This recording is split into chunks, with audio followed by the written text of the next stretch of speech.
Allez, salut à tous, mercredi 16 juillet, j'espère que vous allez bien. Bitcoin à 118 300 $, Ethereum 3170 $. Et sur la journée d'hier, comme prévu, petite correction sur le marché, mais vous l'avez vu, ça a bien remonté notamment sur la fin de journée. Et donc pour ce matin, on va faire un point sur le marché, et on va surtout faire un focus sur Ethereum, qui est en train de faire un très gros comeback là sur les dernières semaines. Et globalement, ça permet d'avoir une dynamique qui est plutôt positive en ce moment du côté des altcoins. Allez, comme d'habitude, si c'est pas encore fait, pensez à vous abonner, pensez à liker et à commenter cette vidéo pour soutenir la chaîne. Et pour ceux qui veulent vraiment tout exploser sur le bull run en 2025, pour ça, vous avez juste à cliquer sur le lien Linktree en description et à rejoindre les différents groupes qui vont vous aider à bien booster vos gains cette année.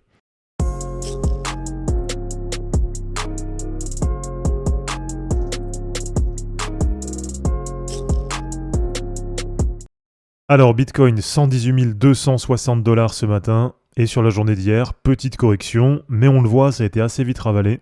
Donc du côté de Bitcoin, ça reste pour l'instant bien positif, avec Bitcoin en daily qui reste toujours au-dessus de sa moyenne mobile 7. Et sur de l'hebdo, pour l'instant pas de changement, même si pour l'instant ça reste bloqué sous les 120 000 $. Donc le passage dans la zone 120 000, 130 000, pour l'instant ça a été un passage assez court. Mais pour le moment, il n'y a pas de changement et on a toujours Bitcoin qui reste bien orienté à la hausse. Alors, du côté d'Ethereum, là, c'est vraiment super positif. Avec ETH qui est ce matin à 3170 $. Et là, si je vous le mets en daily, eh bien, on a vraiment une super dynamique là sur Ethereum depuis à peu près le 22 juin. Donc là, ça fait un peu plus de 3 semaines qu'on a Ethereum qui monte quasiment sans aucune correction. Et allez, si on repasse sur de l'hebdo, eh bien, sur les moyennes mobiles, et bien là, ça y est, c'est vraiment super positif. On a Ethereum qui est repassé au-dessus de toutes les moyennes mobiles. Et sur Ichimoku, là, on est vraiment sur une semaine décisive, avec ETH qui est en train de tester une entrée dans le nuage. Et là, ça va être super important à suivre sur la semaine, puisque si on a Ethereum qui vient à passer au-dessus du nuage, donc qui vient profiter justement d'avoir ce nuage qui est vraiment pas épais pour passer, et bien dans ce cas-là, ça pourrait permettre à Ethereum de repasser officiellement en dynamique haussière sur de l'hebdo. Et là, ça pourrait permettre aux altcoins les plus fortes d'en profiter et pourquoi pas de relancer l'intérêt sur les alts et donc d'inverser un peu la tendance sur le marché. Alors, du côté d'Ethereum, là justement, en ce moment, c'est vraiment super positif avec plus de 500 000 ETH qui ont été achetés sur les derniers jours dans les ETF Ethereum. Et là, rien qu'en date d'hier sur les ETF, 400 millions de dollars d'inflow sur Bitcoin, 192 millions de dollars sur Ethereum. En date de lundi, 297 millions sur Bitcoin, 259 millions sur Ethereum. Et donc maintenant sur de l'hebdo, ça fait quasiment 2 mois qu'on a une tendance qui est vraiment super positive du côté des ETF Ethereum. Donc à suivre là sur la semaine, peut-être que là pour la première fois, on va avoir plus d'1 milliard de dollars d'inflow sur les ETF Ethereum.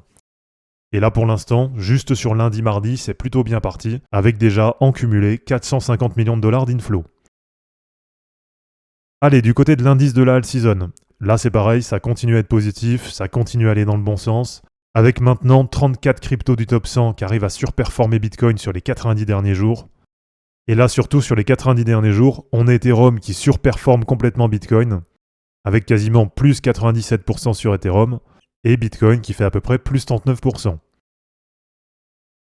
Donc là on le sent, il y a vraiment une super bonne tendance du côté d'Ethereum, et là si on prend rien que sur les 7 derniers jours, on a Bitcoin qui fait plus 8,4%, mais par contre en face, on a des altcoins qui font des énormes perfs, avec par exemple Cardano qui fait plus 27%, XRP qui fait plus 26,7%, Dogecoin qui fait plus 16,6%, et Ethereum qui fait quasiment plus 21,2%. Donc voilà, vraiment sur les dernières semaines, ça va quand même dans le bon sens. Donc avec Ethereum qui est en train de reprendre de la dominance, et là, sur la semaine, on a Ethereum qui vient de repasser au-dessus des 10% de dominance sur le marché. Et en même temps, sur la paire ETH-BTC, ça vient de passer la zone de résistance à 0,257. Et donc là, sur la BTC dominance, ça allait assez vite. Et on a déjà la BTC dominance qui est revenue sur la moyenne mobile 20 hebdo. Donc à voir maintenant comment ça va évoluer. Donc à voir si oui ou non ça va tenir en support sur la moyenne mobile 20. En tout cas, si ça vient à corriger, et vraiment ce qu'on va attendre pour avoir une vraie période de alt season sur le marché, eh bien ça va être de breaker à la baisse le canal ascendant. Et pour l'instant sur le cycle, ça a été fait qu'une fois, ça a été fait en novembre-décembre 2024. Donc ça vraiment pour moi c'est le niveau à suivre là sur les prochaines semaines. Et là vraiment, si ça vient à casser par le bas ce canal, eh bien là ça marquerait un vrai changement de structure et un vrai changement de dynamique sur le marché. Donc voilà, on va dire déjà une première étape là qui est bien lancée, qui est bien en cours, c'est déjà qu'on a les gros altcoins, on va dire plutôt les altcoins du top 10, voire éventuellement si on élargit du top 50, qui arrivent enfin sur plusieurs semaines à surperformer Bitcoin. Donc à voir si maintenant ça va se prolonger ou si éventuellement, comme plusieurs fois ça l'a déjà fait, finalement ça va durer quelques semaines. Voilà, en tout cas, là vraiment sur les altcoins déjà du top 10, on a vraiment des belles perfs sur les dernières semaines. Avec par exemple Cardano qui a repris quasiment plus 50% en un mois. On a BNB qui continue à être bien orienté à la hausse. Donc BNB qui reste toujours une des plus solides sur le marché. On a Dogecoin, on l'a vu, qui a bien remonté aussi, et qui nous fait à peu près du plus 40% sur les 4 dernières semaines. On a aussi, on l'a vu, XRP, là qui fait vraiment une grosse perf, et qui nous fait du plus 55% là sur un mois. Voilà, on a aussi toujours Tron là qui est bien orienté à la hausse, et qui est même maintenant pas loin de son niveau record en clôture hebdo.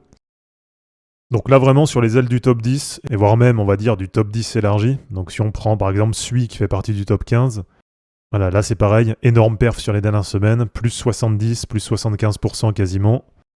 Et on voit que la tendance face à Bitcoin, elle est aussi vraiment super positive, avec là un énorme double bottom qui est en train de se mettre en place. Donc vraiment là sur les gros altcoins, on a la dynamique qui est en train de revenir, et on a vraiment tout là qui est en train de bien s'aligner, que ce soit Ampère USD ou face à Bitcoin.